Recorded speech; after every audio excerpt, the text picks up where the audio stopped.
Today's episode of Heat Check is brought to you by Belvedere. Produced in one of the world's longest-running distilleries, Belvedere Vodka is the world's finest all-natural vodka. Part of a 600-year Polish vodka-making tradition, Belvedere is made with non-GMO Polish rye, pure water, and no additives. Recognized for quality, Belvedere was named the ISC World Vodka Producer of the Year in 2015, 2016, and 2017. Enjoy a delicious cocktail with Belvedere Vodka today, and remember, always drink responsibly.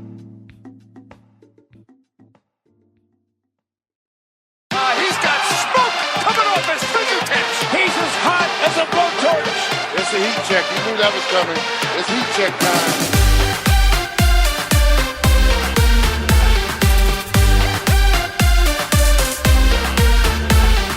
Welcome to Heat Check. I am not Chris Ryan. I am your once and future host, John Gonzalez, reunited with my main man, producer Isaac Lee. You're supposed to play the reunited part. Oh, there it is. It's great to come back to you berating me. It's great to return to the pre-existing relationship. I'd said to you I wanted to play this song because I missed you so much, but I wasn't entirely certain that you had heard of this song because it's pre-1995. But yeah, but it's iconic. It is iconic. So you're on board with the song. Yeah, it crosses a certain threshold of fame that even I know this song. I'm proud of you. Yeah. And I missed you. I'm glad to see your smiling face. I was out for a while, contrary to popular belief. I was not on vacation. I was out on assignment. It was a story that has taken some effort reporting-wise, but it'll be coming out on Wednesday. I'm being a little cagey about this. Yeah, you're being quite I didn't even tell you protective. Where I went. No, you didn't before you left. And I asked Chris, and he's like, yeah, he's in. Yes, I went to a certain place to do a certain story that'll be out on Wednesday. I hope everybody will read it. I've been working on it for a little while now, but now I'm back in the mix with the NBA, and I want to thank Chris Ryan for holding it down for me. He killed it while I was gone, and so did Justin Varios, so thanks to those guys. And thanks for listening to the NBA show and Heat Check. Please rate and review us and all of our fantastic NBA shows and pods. And of course, like I mentioned, my story will be on theringer.com. I love theringer.com. I highly recommend it. We have a lot of really good stuff on there. Right now, KOC, Charks, and Danny have their 2019 NBA draft big board up. I was very excited about that because that's where I get all my draft news. I don't have the RAM to watch college basketball, so I just let them do it for me. You're like a computer. You don't have enough space. I have very limited space, very limited circuits. You that can outsource fire. it. You know, it's I smart. outsource It's a it. smart economic decision. They do it for me. KOC also has a story about the ripple effects of getting rid of the one and done rule in the NBA. Katie Bakes. Always read Katie Bakes, but especially read Katie Bakes on the Knicks. She had a very good piece on the Knicks. Jason is killing it with NBA Desktop. And also shouts to all of our Oscars people, Amanda and Sean and Andrew and Allison and Miles that killed it with the Oscars. And one more shout out to Kevin Clark for putting his job on the line with a piece about Robert Kraft being snared in a prostitution and human trafficking sting. It was fun working with Kevin Clark. He'll be missed. Later in the show, Dan Devine will be here to break down the Pelicans' weird front office structure and discuss his 5 most interesting MVP candidates. But first, I've been gone for a while. I want to get back into the groove and have a little fun. And for that, we need one of our favorites here at Heat Check. Let's bring him in. Boom shakalaka! He's heating up! He's on fire! All right, joining me on the line, one of our favorites here at Heat Check. He's a staff writer at The Ringer. He's an accomplished author of multiple books, including the next one that's coming out, Movies and Other Things. It's Shea Serrano. What up? What up, sir? You guys dropped the art for the new book, right? Yeah, we put the cover on the internet today, and it's the most beautiful thing I've ever seen. You should check it out. I will check it out. Is it available for? I have to because you have me on your Wonderful Villains podcast, and I got to support the team. Is it available for pre-order yet? Yeah, you can pre-order it everywhere. Amazon, Barnes & Noble. Barnes & Noble has a special edition. It's got a movie poster in the back. It's going to be really cool. All right. I want an autographed copy. We'll talk about that. I texted you and said, come on the show. I don't know what we're going to do yet. And then I came up with this weird idea where I was like, there's a lot of things happening in the NBA. So I said, hey, what if I'll present you with a bunch of stuff. And then you tell me either you're here for it or because it's one of your bits on Twitter, fuck out of here. And you're like, oh yeah, I did a column about that. Yeah, we did that exact column like over a year ago. Fuck out of here. or fuck in here. And it's the dumbest thing. But sure, let's do that. Let's do that. Great minds think alike. I must have deleted that from my memory, so it's perfect that you're on board with it. All right, so I'll present you with some scenarios, and then you tell me, let's do your version. Let's do fuck in here or fuck out of here. All right, so LeBron and the Lakers. In here, whatever you're going to say, in here. LeBron and the Lakers lost to the Pelicans without Anthony Davis somehow. And LeBron, who has the shop, has, his production company, is doing Space Jam 2. All of a sudden he like gives this quote to the media and he's like, hey, is basketball the most important thing in your life or not? And if it's not, why are we doing this? And I want to read you the word soup that he said, like, I guess trying to motivate his people. And then you tell me. He said, let me hear it. When you've never been there or know what it takes to actually shoot for something like that, sometimes you're afraid to get uncomfortable. So you got to be comfortable with being uncomfortable. So I'm not saying that's what we are as a whole. It kind of looks that way at times, that sometimes we're afraid to be uncomfortable and kind of get out of our comfort zone and kind of, have that sense of urgency from the jump and not be afraid to actually go out and fail to succeed. Your verdict on that word soup TED Talk. Oh, I love it. Do you not understand what he's saying? I have no idea what that means. And it makes perfect sense. What are you talking about? You have no idea. He's just saying we have to win more games, and they're afraid to try hard to win more games because they've never had to do that before. Now they're in a position where they have to do that, or else it's going to be bad. And everybody's feeling that pressure a little bit. But LeBron has been living in this exact sort of environment since he was 13 years old. That's fair. That part is fair. I just was confused about Isaac, am I the only person here that was confused by you have to be... You are not alone. You have to be uncomfortable to get comfortable? What does this even mean? I don't know. But I do like, every year you can almost set your watch by it, although it came a little later in the calendar this year, where LeBron looks around and goes, oh shit, I got to kick these guys in the ass. And I guess that's what this is. So I'm cool with that. But you're fucking here on this, yeah? I'm in here on this. Yeah, the whole thing about you've got to be comfortable being uncomfortable. It's the same as like if you set up a high wire between two buildings, every time you walk across that high wire, you're going to be uncomfortable. But after you've done it 100 times, you're used to that feeling. You know what I'm saying? And that's how LeBron plays basketball. He knows what it's like to like fail in the playoffs and have everybody just rip you to shreds. He's comfortable in that uncomfortable situation. The younger guys, they aren't yet. I need for y'all guys to catch up, Mr. Isaac and Mr. John. How dare you? I need you as my LeBron translator. That's why we have you on the program. As a quick addendum to this one, do you think they make the playoffs? Yes. That's another in here. That's another in here. Okay. This is a situation where it's like I can't say that LeBron won't make the playoffs until I've seen LeBron not make the playoffs. Same with my beloved Spurs. They're going to make the playoffs every year in my head until I see them not do it. They've earned the benefit of the doubt. I think we have to give that same courtesy to LeBron, perhaps the greatest basketball player of all time. Yeah, I'm with you. I'm in here on that one too, because the Lakers, as of right now, are 3 games back of the final 2 spots. The Spurs and the Clippers are tied for that final spot. It's hard for me to imagine the playoffs without LeBron. That's always been my position. Like, until he doesn't do it, I'm going to assume that he will because he's LeBron. All right, next one for you. Anthony Davis. He sits versus the Lakers. He only plays 20 minutes versus the Pacers. Plays 16 minutes versus OKC before the All-Star break. And then he leaves early to go with Rich Paul to Charlotte. Tell me your position on this one. The Pelicans should sit Anthony Davis for the rest of the year. In here. That's an in here. I'm with you. They should, right? Yeah. Why would they not? You sit him, you trade him. Like, we get it. Everybody understands what's happening. Let's not risk anything. Doesn't make any sense. We know he's not sticking around. Don't drive the car if you're going to sell it in 3 weeks. You're putting miles on the car. Clean it up and get it ready. Yeah, exactly. You got to get it detailed. You got to get it washed. Put it in the garage. Yeah. Make sure nobody dings it up in the parking garage. How does it behoove either Anthony Davis or the Pelicans for him to play? One, they want to bottom out and, move him along to whichever team and get the most possible picks. And 2, if he gets hurt, both sides are screwed. Yeah, exactly. I understand everybody does not like what's happening. Sure, it's a sucky situation. We just went through the same thing with Kawhi and San Antonio. But like, once you reach a certain point when you know your guy is leaving, all right, cool. Now we have to act with that in our heads. We know this bad thing is going to happen. how do we come out of it in the best way possible? That's all that we need to do right here. Mutually beneficial. It makes sense to me, which brings me to the next one, which is kind of similar. And we don't do much college basketball on this show because it's an NBA show. However, he's going to be in the NBA very soon. But Zion Williamson goes and sprains his knee against UNC. He blows out his shoe, which is incredible. And there's two schools of thought here. There's the Charles Barkley school, where Charles Barkley does his Charles Barkley old man bed and says, we're basketball players, we should play. But Boogie, being Boogie, goes, hey, knowing what I know now, college is bullshit. So, weigh in on this one. Zion should sit out the rest of the season.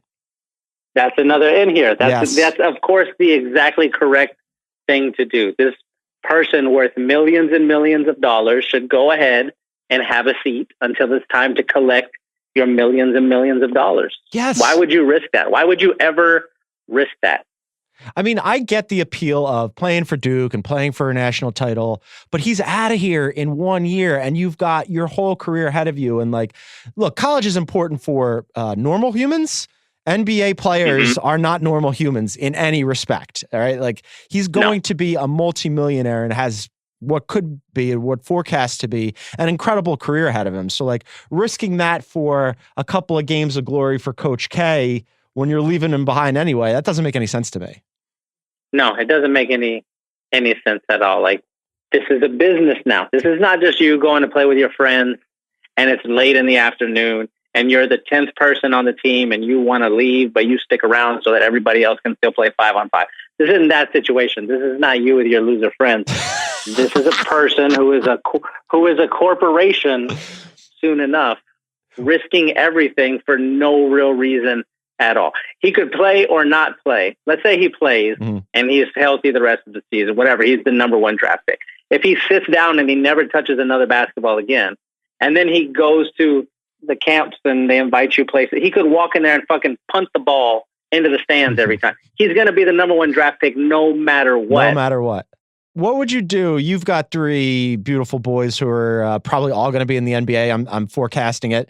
What would you do if one of them came to you and said, Dad, I blew out my shoe. I sprained my knee against UNC, but Coach K wants me to play and I want to play. One of your kids is going to be the number 1 pick. You're giving the same advice, even though he still really wants to play. Yeah, this is what you do. One of my sons comes to me and he tells me what you're telling me, and I put my arm around him. Because we're both about 6'3". Let's say he's a guard. You're at least guard. That, yeah. I'm at least that. If I'm slouching, I put my arm around my 6'3" son, and I start talking into his ear about how much I love him and how much I care about him. And we're just sort of walking through the house. We're going into his room. I got my arm around him, and then right at the last second, I just fucking shove him in his room, and then I shut the door and I lock the door, and I just keep him in there until we get to the draft. That's what I'm going to do. That's it. You're here till summer. That's good parenting. I know Simmons. I think so. I know Simmons' bit is parent corner, but I think we got a rival here on Heat Check. All of a sudden, we're challenging the boss. All right, next one for you. KD and Kyrie seen talking at All-Star Weekend. Overheard, depends on how you zapruder this thing, but overheard possibly saying the words 2 max slots. Some people thought that he might have said 2 straight or some such, as in hey, KD is going for 2 straight All-Star game MVPs, but we think it was 2 max slots. So my question for you, KD and Kyrie should team up in NYC and save the Knicks. Okay, let me answer this 2 ways. First, I do think that they should do that. I think that's the most interesting storyline. And for me, when I watch basketball, the only reason that I really watch it is for these interesting storylines. I think that would be the most fun possible situation, is for Kyrie and Kevin to go to New York City and we get that whole adventure, because it's either going to be really, really good or a total disaster. Yeah. Either way, we're going to get some good fodder for Twitter. You know what I'm saying? Oh, absolutely. I think that this is tough for me. It's kind of an in here and an out of here for me. It's an out of here as a Philadelphian because I always want bad things for New York, but as a Ringer content producer, somebody who has got to write about the NBA, talk about it on Heat Check. This sounds amazing. I want that. I want KD and Kyrie in New York, in front of the New York media, with microphones and cameras, and Kyrie's popping off, and maybe now KD is angry. And who knows, if it goes really good, it could be interesting. And if it goes bad, it would be fascinating. And they're playing for James Dolan. I want that. Yeah, that would be incredible. And it would be so much fun to watch. I think that's one of 3 cities Kevin Durant could go to if he were interested in rehabilitating his image in the NBA and like you want to be a beloved figure, I think if you go to New York and you win a title there, and you do it by beating Golden State, that's cool for a lot of different reasons. Number one, you brought a title to New York. Number two, you sort of proved to everybody that you were the best player on the Warriors, which when you watch the Warriors play, it's like you understand that he's the best on the court, but you still just like Steph Curry more. Yeah. I think that bothers him a little bit. I think it bothered him a great, great deal when they were in the All-Star game. And the highlight of the game was Steph bouncing an alley-oop over his head to Giannis. Like that, it seems to me like that would probably bug him a lot. It doesn't sound like KD. So I think he should go there. I really like Kevin Durant. I would really like to see him win a title, and I would like to see him become a beloved figure in the NBA. I think that's what we need the most. The second part that I was going to mention is I don't think that Kyrie said 2 max slots. You don't think he Kyrie does not, to me, seem like the type of person who talks like that. He's way too philosophical of a person to bring up contracts when talking to another human. You know, I don't think that's what happened. I like to imagine that it did happen, but it's interesting that you mentioned that he talks a lot, because that was my next question for you. Kyrie talks a lot. Okay. And he said he was staying in Boston, and then he said, ask him July 1. And then he said he doesn't know anybody's shit. And then he got mad about the whole 2 max slot thing because reporters asked him about it after the All-Star game. And he said, it's a video of me and one of my best friends talking. And then it turns out to be a dissection of free agency meeting. And then I'm asked questions about that. That's what disconnects me from all this shit. He got very indignant about it. Every time Kyrie talks, it makes me smile. It does not make boss man Bill Simmons smile. It drives him insane.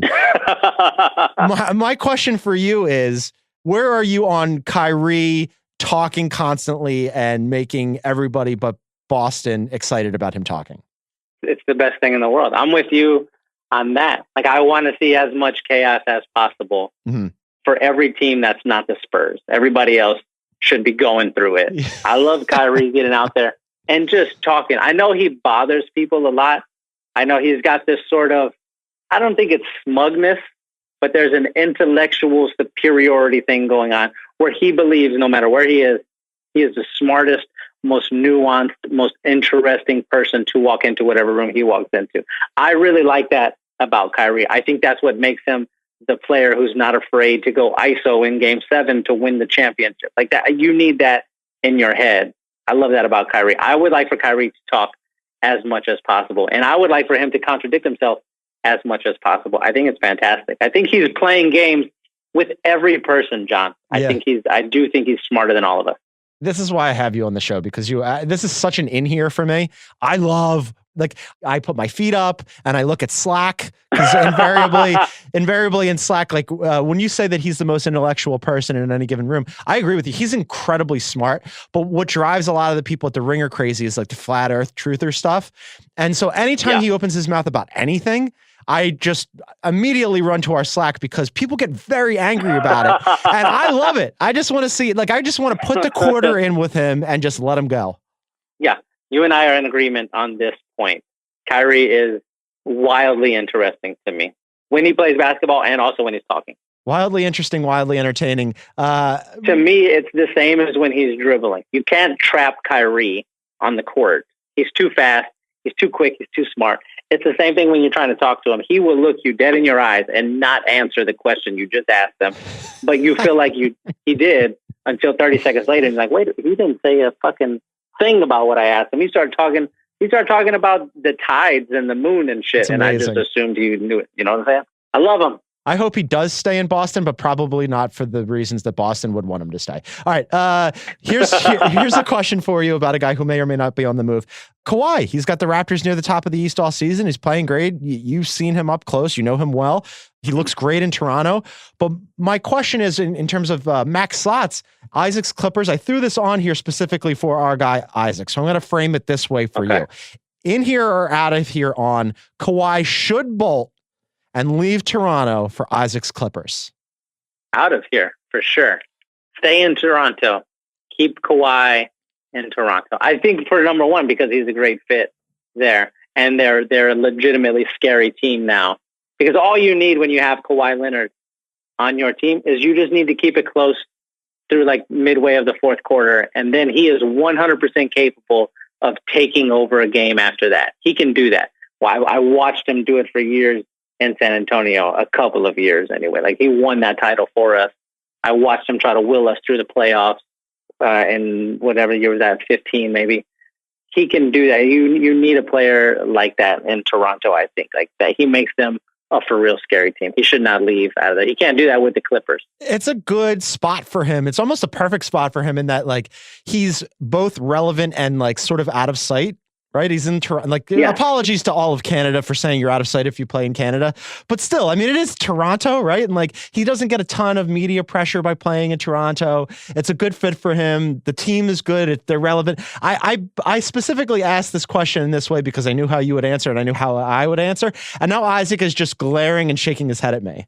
This is extremely upsetting to me. I trusted you guys. I really thought of you guys as really close colleagues of mine. And this betrayal, I mean, I feel like I'm being stabbed in the back, like the Ides of March, you know? Kawhi Leonard is a Southern Californian.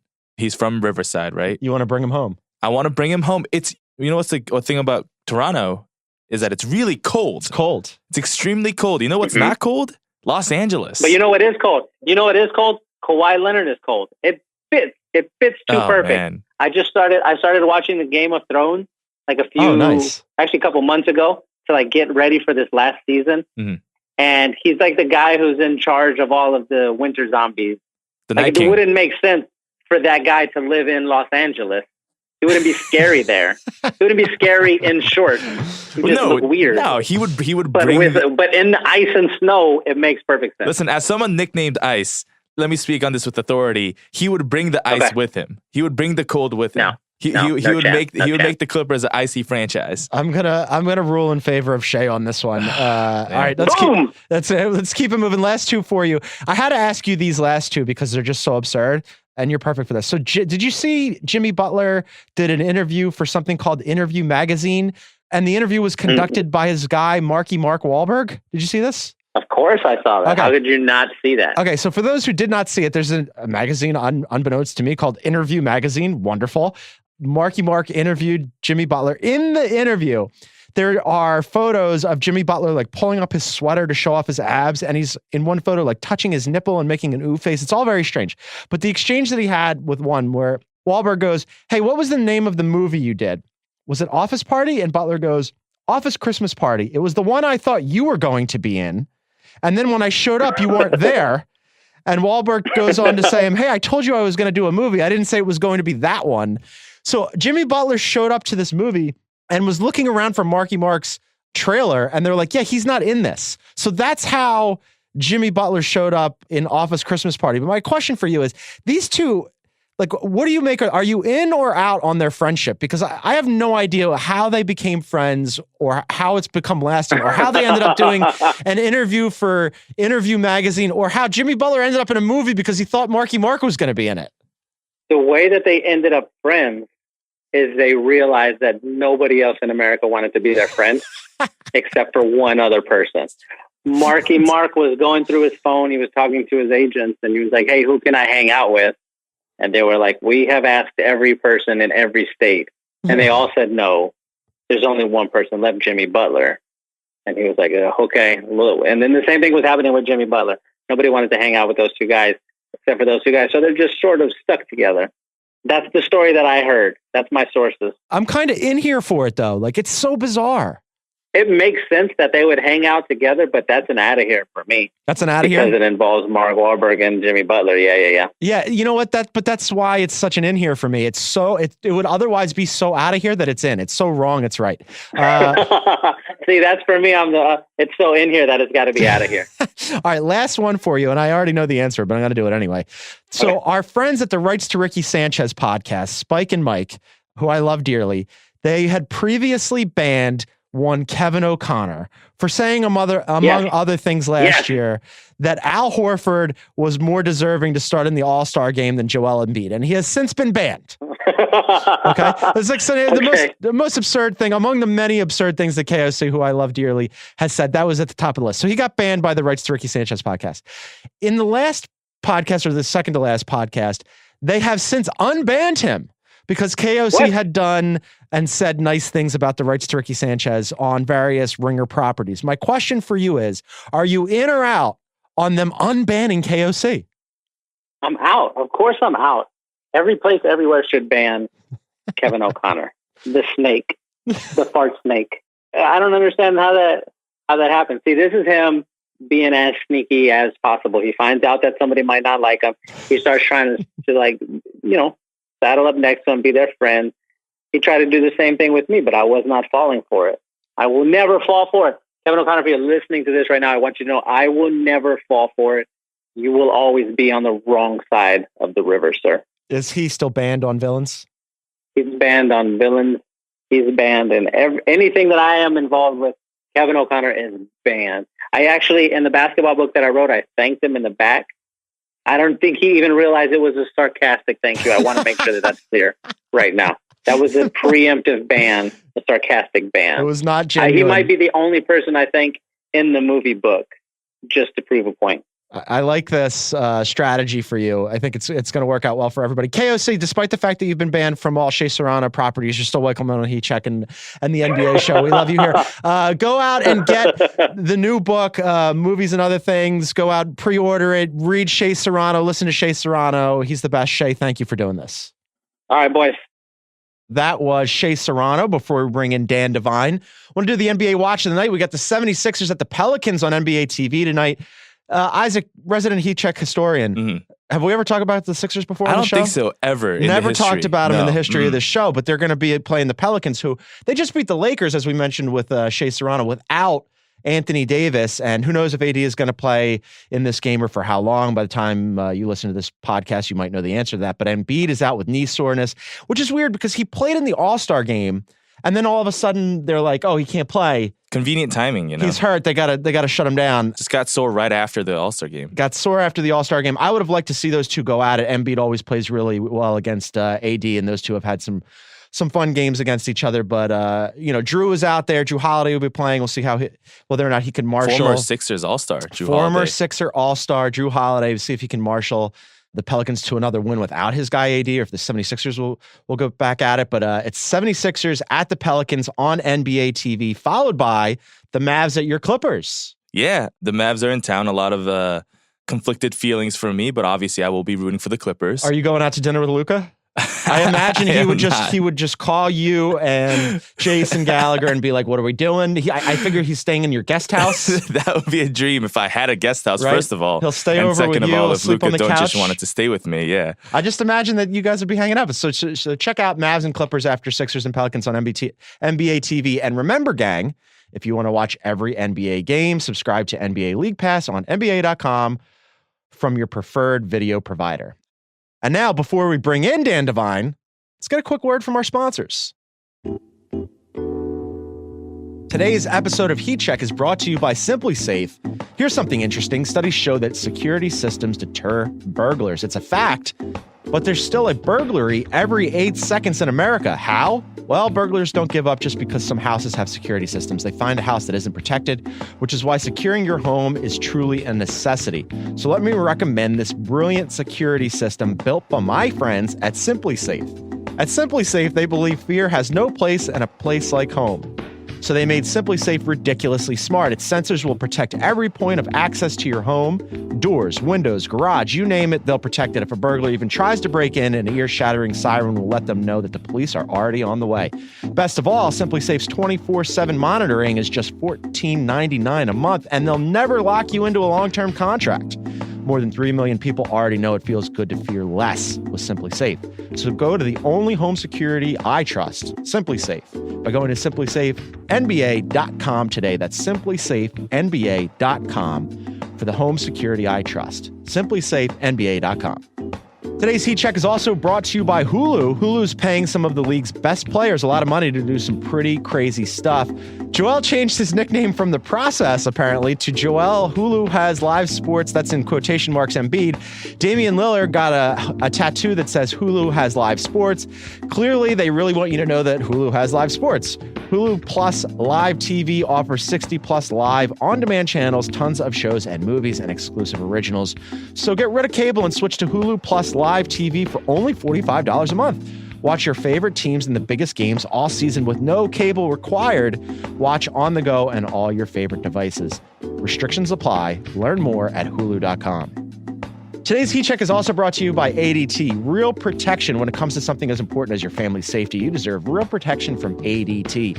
Real protection means the nation's #1 smart home security provider is standing by and there for you when you need them. Real protection means having a smart and safe home with everything from video doorbells, surveillance cameras, smart locks, lights, carbon monoxide, and smoke detectors in a system that's custom designed to fit your lifestyle. And setting up custom automations to do things like lock the doors and set the thermostat when you leave. Real protection means staying safe on the go, in the car, or when your kids are at school with the ADT Go app and SOS button.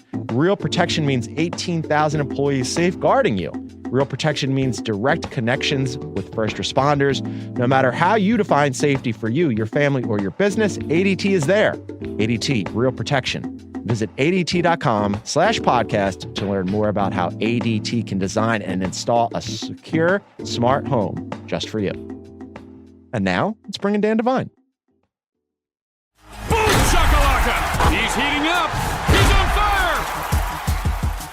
All right, joining me on the other line from New York, from the New York HQ, Ringer HQ. Amazon left New York. The Ringer's not going anywhere in New York. It's staff writer Dan Devine.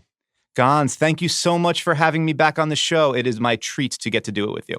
It's not the low post. It's not. Heat Check. We're very proud of Heat Check, but I'm no Zach Lowe. But I'm glad you could make some time for us. I managed to fit it into my schedule. Yes, it's wonderful. All right, so you wrote a couple of different things that I wanted to get into with you. We'll get to your 5 most interesting MVP candidates in a second, but I just can't stop focusing on the Pelicans because they're such a wonderful shit show. They went out. I was talking to Shea about this earlier in the program. They went out somehow without Anthony Davis, and they beat the Lakers because sure. But Dell Demps gets fired. You wrote a piece, Dell Demps gone, but the Pelicans tumult far from over. What do you make of that circus? I think the fact that they decided to move on from Demps, there was never any question that was going to happen, right? That kind of seemed like no matter how the AD situation shook out, he was going to take the fall for the way the Pelicans have underperformed for most of the AD tenure, and a lot of that based on moves that he had made that did not pan out. The way they, tried to sign those quote unquote young veteran players and bring in that talent to raise up alongside AD, and then never really got them anywhere of note in the Western Conference picture. The fact that it happened right after the trade deadline, right before the All-Star break, when you really wouldn't want to be talking about dirty laundry like that over the course of the break, I found that really interesting. It sort of suggested that Gail Benson, the owner of the team since taking over for her late husband, Tom Benson, last year, seemed like she was really wanted to take the bull by the horns heading into this situation, say, we're going to get a new interim guy in place. We're going to chart a new course. Whatever has been going on where this team was sort of on the back burner in our portfolio over the last few years, we're kind of making a break from that and leaning into a new direction. Where that direction leads, it's, there's still a lot to sort of figure out. But I think the fact that they made this move now, instead of having made it before the deadline when somebody else might have had a different deal-making strategy, or waiting until the end of the season, then cleaning house when it was a quieter time. I think that was pretty interesting to try to figure out what that means moving forward. Yeah, the timing was super curious. I wonder what would have happened, do you think, if some really good deal had come along and he took it to management and they're like, sure, Del, go ahead and do the deal. Does he still get fired afterwards? I mean, what were they thinking in terms of just letting him go ahead and try to kick around offers? I mean, it's just such a strange organization. Yeah, I think you're absolutely right. And I think it maybe indicates that there was, that in tandem with that sort of idea that this was maybe trolling as a negotiating tactic, that there was never actually going to be something meaningful coming in terms of making a deal with the Lakers. Maybe it suggests that they were just never going to do something before the deadline anyway, because you didn't want your lame duck GM making the move. You didn't want whoever was going to come in next to have to deal with the fallout of whatever was done before that person arrived. And also, that maybe the idea that you were not going to get the best deal, if you didn't feel confident you were going to get the best deal or the best offer, with Dell Demps being the one sort of at the controls of the negotiation. So maybe it was just this was all sort of a much ado about very little that was going to happen. And then the last sort of straw being the debacle before the All-Star break with AD and Rich Paul leaving early from the game. And then, which is, we've been over a number of times, but I think what comes next for New Orleans in terms of what the remainder of the season looks like, how big a part of it Anthony Davis winds up being. Yeah. And then where the sort of the opening of the bids comes after the lottery and before the draft and yada, yada, yada. I think it puts New Orleans in a really fascinating position moving forward. And I don't think anyone really has a great sense of which way ownership is going to steer that conversation. Before we get into moving forward, I just want to one more Demps thing, because poor Dell, he's been bad for a while, bad enough that David Stern knocked him for the original Chris Paul trade, and then came out of the woodwork in that SI piece and cracked him again and said how bad he was. But in the pantheon of bad NBA GMs, where does Dell Demps fit? Are we talking like Ernie Grunfeld, Washington era level bad, or worse? I would say you have to say worse, if only because he didn't get the chance to let it run as long as Ernie has, in defiance of God's will and everything else. But Justin Verrier has had offered some nuance on that and some more on the ground insight in terms of the way things had worked in New Orleans and the way that Demps was able to sort of maneuver behind the scenes, some of the positives of the tenure and so on. But that's the sort of template to think about. It's not David Kahn setting an entire franchise on fire for a half a decade. It's not Isaiah Thomas salting the earth behind him in New York. It's not Billy King, which may be at the behest of ownership, but Billy King strafing and the situation in Brooklyn for another half decade after his exit. But Grunfeld is maybe the way to think about it. Like, quietly, just things didn't work out, and you've maybe wasted or you've squandered the first 7 years of a generational talent, and now put the franchise back on the clock, right back at ground zero. So it's definitely a rough hang, and it'll be really interesting to see sort of when Dell Demps pops back up, where he pops up, and in what role he pops back up. They always need people in China. Europe is an option, maybe you could get a job in the G League. Yeah, Ernie is sort of singular. Poor Ernie, he gets a lot of heat on Heat Check, so we'll put him off to the side here for a second. I think that there's a case to be made for Dell Demps being among the worst contemporary general managers because of exactly what you said. Like, he got Anthony Davis and then squandered it. I mean, they didn't do anything with Anthony Davis, one of the transcendent players of his generation. And, he went and paired him with Drew Holiday, which I thought at the time was a good trade for both teams, and still they couldn't get anything done. And you think about this league and the history of the league and how the pairing of point guard with big man is a recipe for success. And they had two of the best in the league and couldn't do anything with it. And it's a real shame for the Pelicans and New Orleans, because now you wonder, what's the future of that franchise? You're going to have to offload AD. And you said, moving forward, what do you even do with him this year? Do you sit him? They didn't play him against the Lakers. When they do play him, they haven't played him the same amount of minutes. Personally, I think it behooves them not to play him. It's better for him. It's better for them. You don't want to risk him getting hurt, because then all of a sudden, who knows what you get back in return? I completely agree. And it's obviously a pretty complicated and fraught conversation, because then you're talking about what is the value of Anthony Davis as somebody that needs to be on the court to the league and its partners, and is it tanking in a different sort of way than the ways we've agreed to accept and to say it's fine. I guess maybe there's one way to look at it when it's we're going to give all the minutes we can handle to Kevin Knox and Frank Ntilikina when he's healthy, and another one to say we got to take a really long look at Kenrich Williams. Now, who by the way I really like, and I think has been the way the Pelicans have played when AD's not available, and that Laker game you mentioned is a great example of it. They've played pretty fantastic, or at least interesting and hard and competitive basketball without him in this stretch. I want to pause you for a second, though, because you're also a little suspect in terms of whether or not we can trust you on these player evals, because earlier I'm gonna blow up your spot about something you put in Slack earlier in the year. Who did you say you like Mitchell Robinson better than? Clint Capella or somebody crazy? What was it? Okay. All right. So here's the take. Yeah. Pull back the curtain and let everybody know what you said, because I thought my computer was going to spontaneously combust when I saw this. All right. So I'm not saying that Mitchell Robinson is better than DeAndre Ayton. That's what it was. It was DeAndre Ayton. This is amazing. I'm not saying definitively that it is true. I love this take. Go on NBA Desktop. Jason Concepcion, if you're listening, I got somebody for you. I think that there is an argument to be made that the type of player Mitchell Robinson is, pick and roll, dive, big man, lob targets, shot blocker, rim protector, right, is more valuable if you're trying to build a championship caliber team than DeAndre Ayton being a back to the basket or face up, 20-point a night scorer.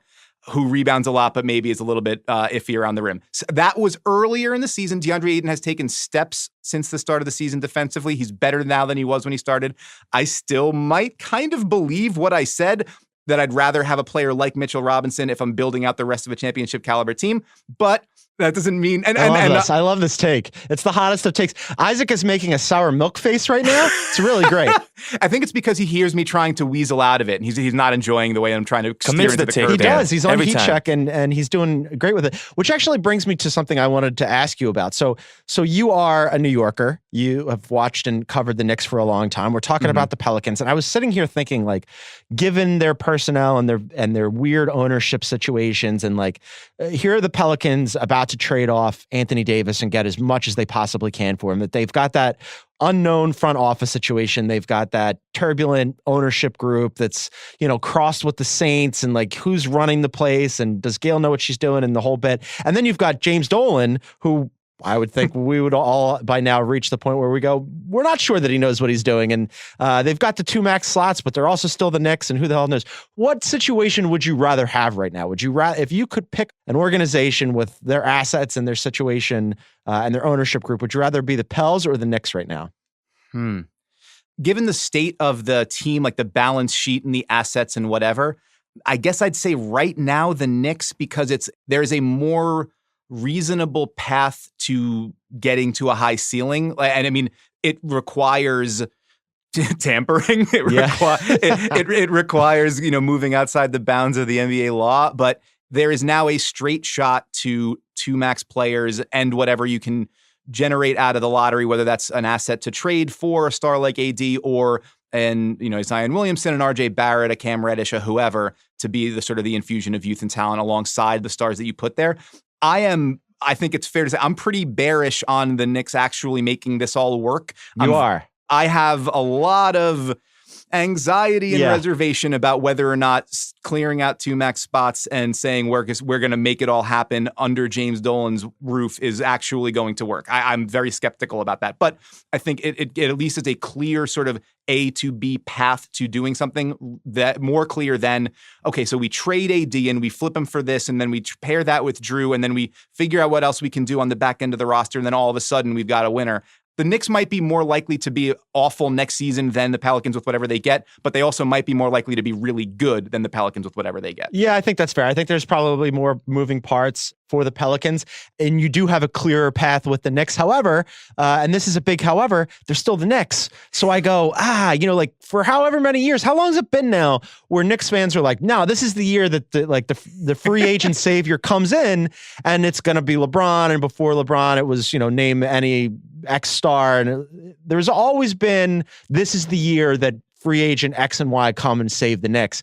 And I just wonder if it's ever going to happen. Did you, what did you make of the All-Star games Zapruder, Kyrie, KD exchange? Did you break that down? Do you believe that they were saying 2 max slots? I opted out of that particular breakdown. Okay. Much like a free agent looking to cash in on the market, I opted out of that one. I think it's much more likely that is Kyrie screwing around and playing with people's heads, because he seems to enjoy that in a way that then he gets mad about it. And I don't really understand the ecosystem of that behavioral approach, but I think it's much more likely that's them screwing with people to have a modicum of fun at this point than it was like, this is the document that leads us to this is all happening.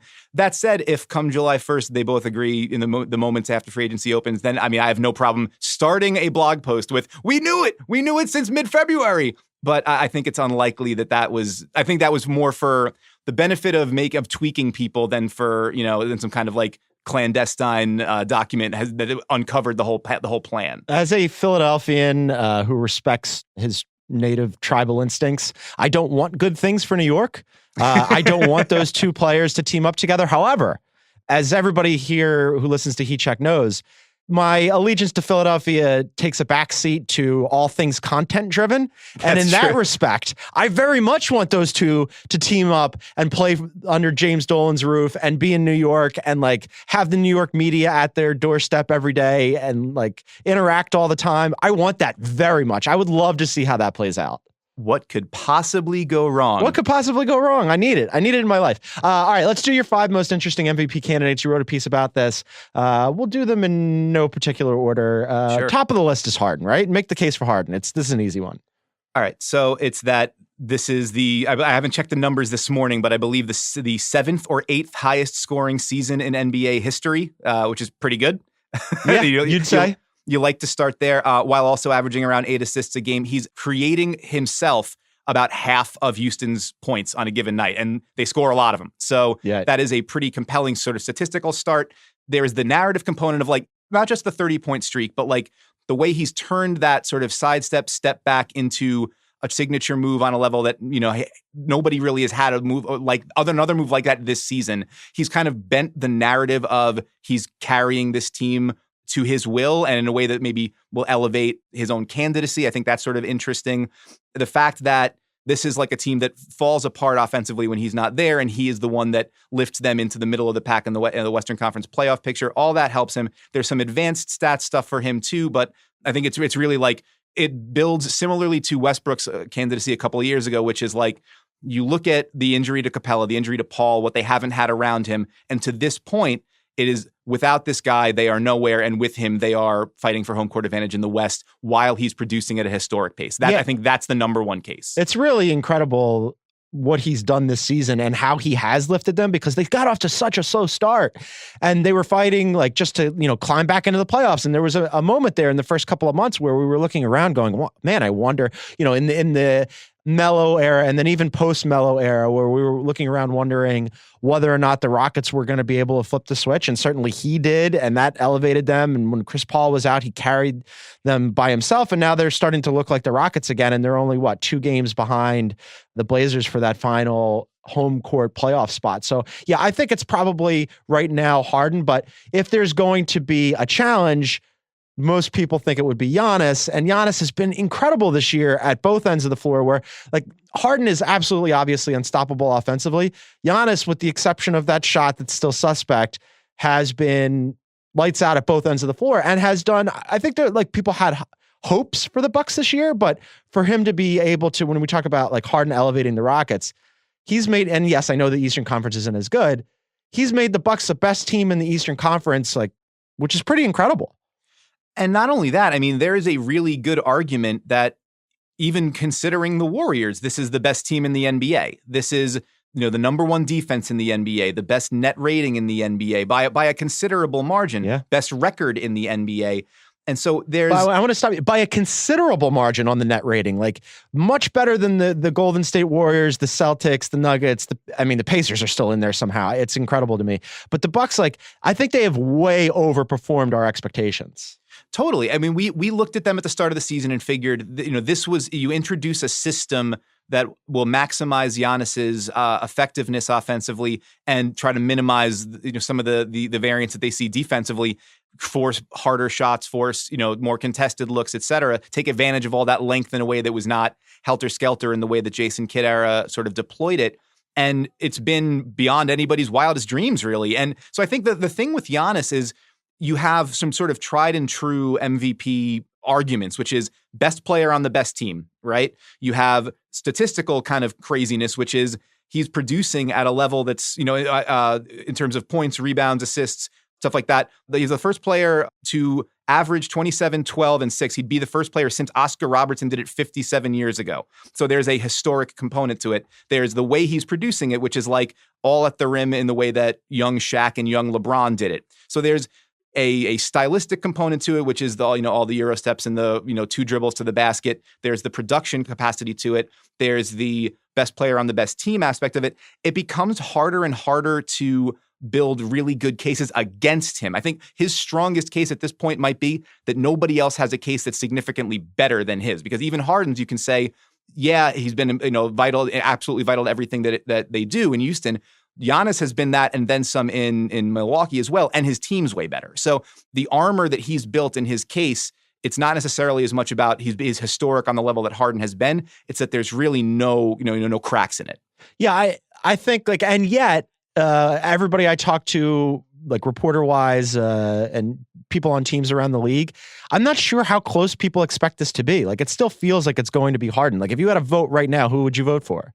If I had to vote right now, I probably would vote Giannis. You would? Because I think that the unison, the combination of his own individual production, the team's production, the team's success, the way that he has elevated them and elevated his own game on both ends of the floor, I think it sort of aggregates into what's your best reason not to give it to that guy. And if it's because James Harden is scoring a ton, which is, I mean, not to sneeze at that, obviously it's the most important thing in the game is being able to score points. But when we talk about the sort of historic nature of the scoring, I was really surprised when I went back and did the research on it a little bit. Of the players, the other players who have posted higher individual scoring averages than Harden is doing this season, only one of them wound up winning MVP. It was Wilt in 1959-1960. Every other higher averaging player wound up finishing behind a player who had better team success, better overall numbers in terms of team collective production. So I wonder if Harden might be, the next in that line of, young Michael Jordan or the Wilt teams that followed behind Russell or Elgin Baylor, guys like that who wound up bumped down the voting ballot a little bit by other players whose teams had more collective success. Yeah, interesting. I think it's still Harden for me. But you make a really compelling case that it should be closer than I think maybe other people anticipated to be. Giannis is having a killer season. I don't think you can go wrong with either of those guys. You have after those two, they're 1 and 1A in this conversation. And then there's everybody else. And for me, everybody else begins with Paul George, who's just murdering it in OKC. And bless the Thunder's heart for convincing him to stay, because without him, I wonder what the Thunder would be. They certainly wouldn't be having the success that they've had this season, because he's just been better by this might be the best Paul George we've seen. It's really incredible. I completely agree. I've written that a couple of times this season, that there was, and I'll put this on myself. I think other people maybe have been more optimistic about what Paul George could be, or how he could bounce back from the leg injury a few years ago, or what his ultimate ceiling might be. I never thought Paul George could be this good as he has been for 60 games. And he just continues to show it night in and night out on both ends of the floor, arguably a favorite for Defensive Player of the Year, while also averaging around 29 a game, shooting the lights out like he's a splash brother at this point on a crazy volume of three-point shots too. There aren't really a whole lot of areas of his game that you can poke holes in, and doing that while helping elevate the Thunder to a level that they haven't really been at collectively since KD left. And so I think there are arguments to be made for other guys, certainly. But when Chris Ryan, when our colleague wrote that he kind of feels like Paul George might be the best player in the NBA this season in our top 25-ish players of the first 60 games, like, it's really hard to argue against it. He absolutely deserves to be in that upper tier. Maybe though, as you know, maybe he's the top of the everybody else tier, but he keeps doing this and they keep winning. They get up well above 50 wins, and they sort of cement themselves as the number one threat to the Warriors in the Western Conference. I think it's going to be hard to keep him much, much lower than second or third. I want to pause on that for a second, because that's interesting.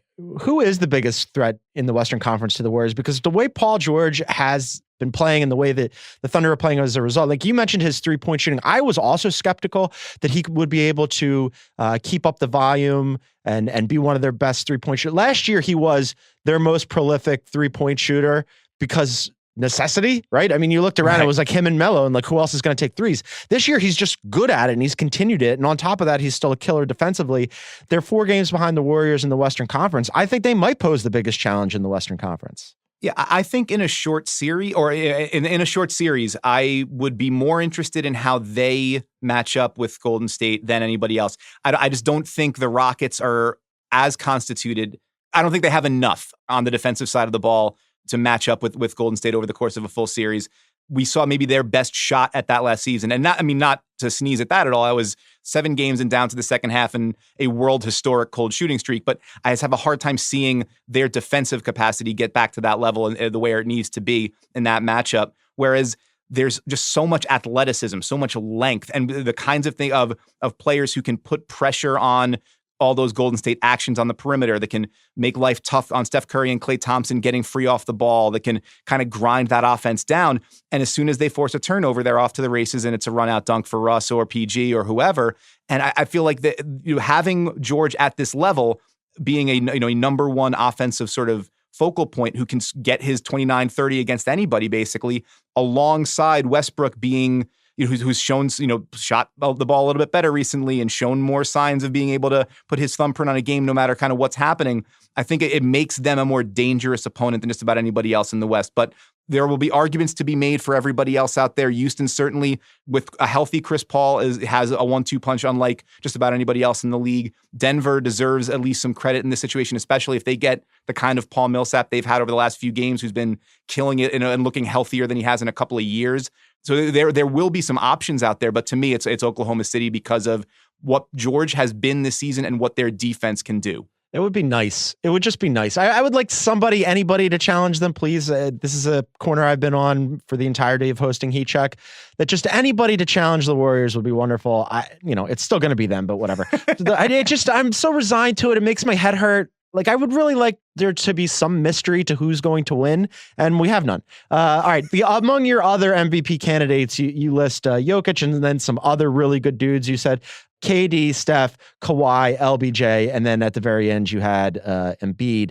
So I guess my last question for you before you go is, why do you hate Embiid? I kind of had a feeling the way you said at the very end you have Embiid. Why? All of Philadelphia wants to know about your New York bias and why you hate Embiid. Well, I kind of feel like I can't hate on Embiid at this point because he's basically a coworker now after going on desktop, right? Yes. and generating aggregatable content out of the desktop studios. Yeah, we have multiple Ringer personalities employed by the 76ers. They moonlight for the Sixers.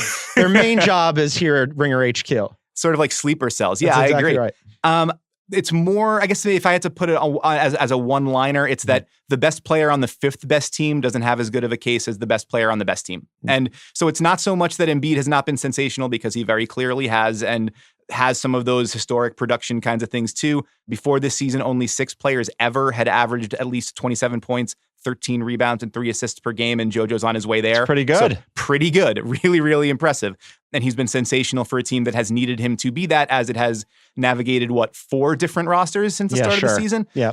But it's just that at the end of the day, you sort of put together what his best case is, and I think it winds up slotting down below the best cases for Giannis, Harden, and George. And then you can sort of argue for other guys too. You jockeys for position with guys like Jokic and the Steph KD guys in Golden State, stuff like that. So I think the best argument that he can have to cement himself in that conversation is going to come in the postseason, and that's after the ballots are already cast. Sixers fans, if you're looking for Dan, you can find him dan.devine at theringer.com. send him an email, see what you think. Dan, you're prolific. You write like 47 things a week. How many stories did you write just in the 20 minutes that we were talking? I didn't write any while we were talking. Okay. I'm not sure. It's unusual for you. But the one that I wrote while I was getting ready for the podcast might be up already. So something about LeBron and his most recent weekend comments, where the Lakers are at, and so on. That'll be up this afternoon at theringer.com. Read Dan Devine always. Dan Devine, you are the best. Thanks, buddy. Gons, thanks so much. All right, I want to thank Shea Serrano. I want to thank Dan Devine. I want to thank, of course, my producer, Isaac Lee. We've been reunited, and it does feel so good. And I want to remind everybody to please rate and review us on iTunes. And don't forget, the mismatches on Tuesday. You got group chat on Thursdays. You got the Corner 3 on Fridays. I'm back. I'll be back on Monday with Isaac Lee. Heat Check. We're not going anywhere. We're not. Thanks for listening, everybody. Bye.